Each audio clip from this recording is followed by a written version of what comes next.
오늘 본문을 보면 솔로몬이 7년 6개월 동안 성전을 완공하였습니다. 하나님께서는 하나님 앞에 그 성전에 나오는 주의 백성들이 어떤 고백을 가지고 어떤 마음으로 나왔으면 좋았을까? 이제 그 하나님의 마음이 오늘 성경에 나옵니다. 7장 21절을 보면 이렇게 말씀합니다. 이 두 기둥을 성전의 주랑 앞에 세우되 오른쪽 기둥을 세우고 그 이름을 야긴이라 하고 왼쪽 기둥을 세우고 그 이름을 보아스라 하였으며, 여기서 야긴과 보아스는 그 의미를 보면 하나님이 세우신다, 그 세우시는 능력 하나님께만 있다, 이제 이런 뜻이지요.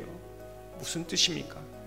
내 인생을 지탱하고 세우는 그 기둥은 오직 하나님입니다. 내가 인생을 걸어가면서 쓰러질 때에, 무너질 때에, 아무것도 잡을 것이 없을 때에 나를 붙들어지고 세우시는 것은, 그 힘은, 그 능력은 오직 하나님께 있습니다. 하나님이 나의 인생을 바치는 두 기둥입니다. 이 고백이지요. 그렇다면 하나님의 능력으로 세우시는데 그 실체는 무엇인가? 어떻게 세우시는가? 지금 오늘 우리에게 어떤 의미로 받아들여야 하는가? 8장 11절을 보면 제사장이 그 구름으로 말미암아 능히 서서 섬기지 못하였으니 이는 여호와의 영광이 여호와의 성전에 가득함이었더라. 우리가 놓치지 말아야 하는 것은 이 강력한 임재는 언제 나타나고 있는가? 이제 이 부분입니다.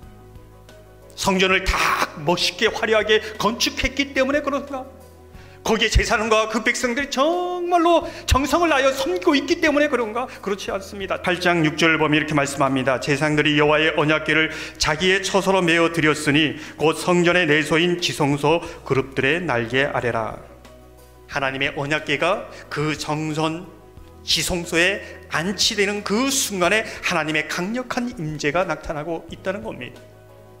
무슨 뜻일까요? 아무리 화려한 성전이라 할지라도, 아무리 많은 사람들이 있다 할지라도 언약궤가 없으면 성전이 될 수 없다는 겁니다. 하나님은 하나님의 말씀이 증거되는 곳에 임재하시겠다는 겁니다. 이것이 하나님의 임재 방법이지요. 이렇게 볼 때 야긴과 보아스는 우리에게 무엇을 말해주고 있는가? 하나님의 말씀으로 나를 일으켜 세우신다, 그 능력은 하나님의 말씀에 있다, 이것을 말해주고 있는 것입니다. 솔로몬과 그 백성들의 삶이 무너지고 바벨론 포로로 그 비참한 삶을 살아가는 이유가 무엇입니까? 다른 것을 인생에 지탱하는 힘으로, 능력으로 다른 곳으로 세우려고 할 때에 그렇게 됐다는 겁니다. 7장 1절을 보면 이렇게 말씀합니다. 솔로몬이 자기의 왕궁을 13년 동안 건축하여 그 전부를 준공하니라. 7장 8절 후반절을 보면 이렇게 말씀합니다. 솔로몬이 또 그가 장가든 바로의 딸을 위하여 집을 지었는데 그 주랑과 같더라. 솔로몬이 7년 6개월 동안 하나님의 성전을 세웠습니다. 그런데 그 성전 옆에 13년 동안 더 웅장하고 더 화려하고 더 크고 더 아름답게 자기의 왕궁을 짓고 있다는 겁니다. 바로의 딸을 위해서 더 아름답게 집을 짓고 있다는 겁니다. 무슨 의미일까요? 나는 하나님을 예배하는 사람입니다. 그러나 우리의 성전 옆에 짓고 있는 내 왕궁이 있지 아니한가? 바로의 딸을 위하여, 내 사랑하는 것을 위하여 무엇을 또 집을 성전 앞에 짓고 있지는 않은가? 이것을 묻고 있습니다. 결국 왕궁도 무너집니다. 바로의 딸도 집도 다 무너집니다. 이것이 성경이 증언하고 있는 것입니다. 성전에서 매일 나올 때마다 드려지는 것이 번제와 화목제입니다. 무슨 뜻일까요? 예배 나올 때마다 번제와 화목제를 지며 그 짐승이 온전히 죽어지는 것처럼 이러한 죄를 고백하면서 하나님이 세우십니다. 하나님의 말씀에 능력이 있습니다. 이 고백으로 드려지는 것이 예배의 핵심이었습니다. 사랑하는 성도 여러분, 정말 저와 여러분의 삶을 지탱하고 떠받치고 있는 것이, 아니 그 핵심, 흔들리지 않는 두 기둥은 무엇입니까?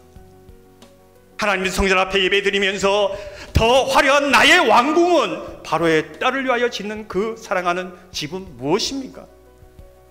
하나님 말씀이 나를 세우고 오직 하나님의 말씀에 그 능력이 있다는 것을 고백하고 매주 나올 때마다 그 고백의 감격으로 나가는 저와 여러분 되기를 소망합니다.